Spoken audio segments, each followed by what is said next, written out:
आज हमने स्ट्रक्चर देखी डाइजेस्टिव सिस्टम की, ठीक है।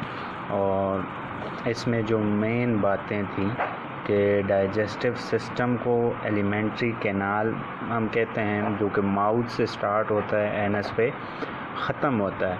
ये कॉन्टिन्यूस ट्यूब है और इसके 5 मेन पार्ट्स हैं: mouth, oesophagus, stomach, small intestine and large intestine.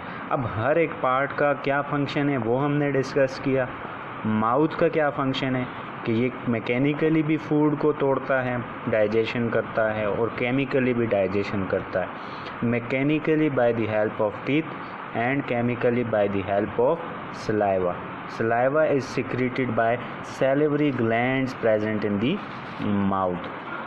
ये तकरीबन 3-4 ग्लैंड्स होते हैं जो कि अब जब टीथ के ज़रिए फूड टूट जाता है और वो सलाइवा के साथ मिक्स होके एक ख़ास स्ट्रक्चर इख्तियार कर देता है, एक सॉफ्ट पेस्ट बन जाता है फूड से, जिसको हम बोलस कहते हैं। अब ये बोलस टंग और लिप्स की मदद से स्वेलो होता है, हम निगल लेते हैं, और निगलने के बाद दूसरे हिस्से ईसोफेगस में दाखिल होता है। Oesophagus long, narrow, hollow muscular tube है और इसका काम क्या है? इसका काम यही है कि ये बोलस को माउथ से स्टमक तक पहुंचाती है। स्टमक तक पहुंचाने के बाद इसका दूसरा फंक्शन क्या है कि इसमें मौजूद, इसके बोथ हैंड पे, दोनों कोनों पे मौजूद स्फिंक्टर, जो कि मस्कुलर रिंग्स हैं, वो प्रिवेंट करते हैं फूड को वापस आने से, स्टमक से ईसोफेगस में आने से और ईसोफेगस से माउथ में आने से। दूसरे हिस्से का ये 2 काम थे कि कैरी करता है फूड को माउथ से स्टमक तक, और दूसरा प्रिवेंट करता है back flow of the food को। तीसरा पार्ट जो कि स्टमक है, सैक लाइक स्ट्रक्चर है। ईसोफेगस इसमें ओपन होता है। इसमें जब बोलस आ जाता है तो इसकी मस्कुलर वॉल्स, जो कि थिक वॉल्स हैं, कॉन्ट्रैक्ट और रिलैक्स होती हैं कॉन्टीन्यूसली, जिससे मैकेनिकली डाइजेशन हो जाती है। दूसरा काम इसका स्टमक का है, गैस्ट्रिक जूसेस डाइजेशन में हेल्प करते हैं, यानी कि स्टमक की वॉल जूसेस सिक्रेट करती है, जिसको हम गैस्ट्रिक जूसेस कहते हैं, डाइजेशन में हेल्प करती हैं और साथ में जर्म्स, बैक्टीरियाज वगैरह को किल करने में मदद देती हैं। अब स्टमक के अंदर मैकेनिकल केमिकल डाइजेशन होने के बाद इसमें फूड जो होता है, बोलस जो होता है, वो कन्वर्ट हो जाता है काइम में, ठीक है। काइम एक सेमी लिक्विड है, जिस तरह सूप होता है उस तरह का सेमी लिक्विड बन जाता है। अब ये काइम आहिस्ता आहिस्ता अगले हिस्से की तरफ बढ़ता है, चौथे हिस्से की तरफ, स्मॉल इंटेस्टाइन की तरफ बढ़ता है, यानी कि थोड़ा थोड़ा करके स्टमक से स्मॉल इंटेस्टाइन में जाता है।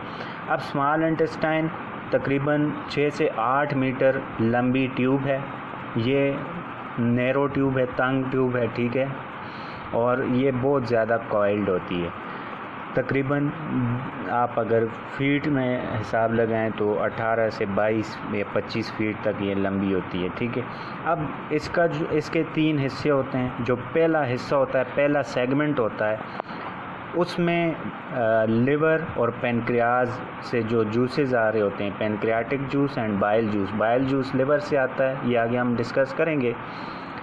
अब स्मॉल इंटेस्टाइन के पहले पार्ट में दाखिल हो जाते हैं। इन जूसेस में डिफरेंट एंजाइम्स, डिफरेंट केमिकल्स होते हैं जो कि डाइजेशन में हेल्प करते हैं। जो काइम स्टमक से आया है, उस काइम में अगर कोई अनडाइजेस्टेड मटेरियल है तो उसकी भी कम्प्लीटली डाइजेशन कर देता है, यानी कि स्मॉल इंटेस्टाइन में डाइजेशन कंप्लीट हो जाती है। अगर क्वेश्चन आपसे पूछा जाए कि डाइजेशन कौन से पार्ट में कंप्लीट होती है डाइजेस्टिव सिस्टम के, तो आंसर उसका यही है कि digestion completes in small intestine. अब स्मॉल इंटेस्टाइन का जो आखिरी तीसरा हिस्सा है, उसमें विलाई प्रेजेंट होते हैं। विलाई मैंने आपको डायग्राम बता दी। काम इनका है फूड को स्लो डाउन करना, ताकि ज़्यादा से ज़्यादा टाइम मिल सके एब्जॉर्प्शन के लिए और फूड कम्प्लीटली एब्जॉर्ब हो जाए ब्लड में, ताकि ब्लड के थ्रू पूरी बॉडी में वो फूड हर एक सेल तक पहुंच सके। फिर जो फूड बच जाता है, एब्जॉर्ब नहीं हो पाता, यानी कि अनडाइजेस्टेड फूड, ठीक है, जो कन्वर्ट नहीं हुआ स्मॉल मॉलिक्यूल स्मॉल पीसेस में, तो ज़ाहिर सी बात है वो ब्लड में एब्जॉर्ब नहीं होगा, तो वो आगे मूव करेगा, आखिरी हिस्से की तरफ बढ़ेगा, और आखिरी हिस्सा है स्मॉल इंटेस्टाइन। और स्मॉल इंटेस्टाइन में उस अनडाइजेस्टेड फूड में अगर कोई मिनरल्स बाकी हैं, वाटर कंटेंट्स हैं, वो वहाँ से ब्लड में एब्जॉर्ब हो जाएंगे, और बाकी का जो अनडाइजेस्टेड फूड है वो लार्ज इंटेस्टाइन के आखिरी हिस्से में, रेक्टम में, कुछ टाइम के लिए स्टोर होंगे, और फिर वो एनएस के थ्रू बॉडी से एक्सक्रीट हो जाएंगे। तो नेक्स्ट इंशाल्लाह हम एसोसिएटेड ग्लैंड्स देखेंगे, जो ग्लैंड डाइजेशन में हेल्प करते हैं, डाइजेस्टिव सिस्टम के साथ एसोसिएटेड हैं, यानी कि लिवर और पैनक्रियास। तो नेक्स्ट लेक्चर में हम इंशाल्लाह उसको भी डिस्कस करेंगे, और फिर हम साथ में disorders related to human digestive system. तो होपफुली ये टॉपिक आपको क्लियर होगा। कोई भी प्रॉब्लम हो तो आपने कमेंट्स में ज़रूर पूछना है। Thank you. अल्लाह हाफ़िज़।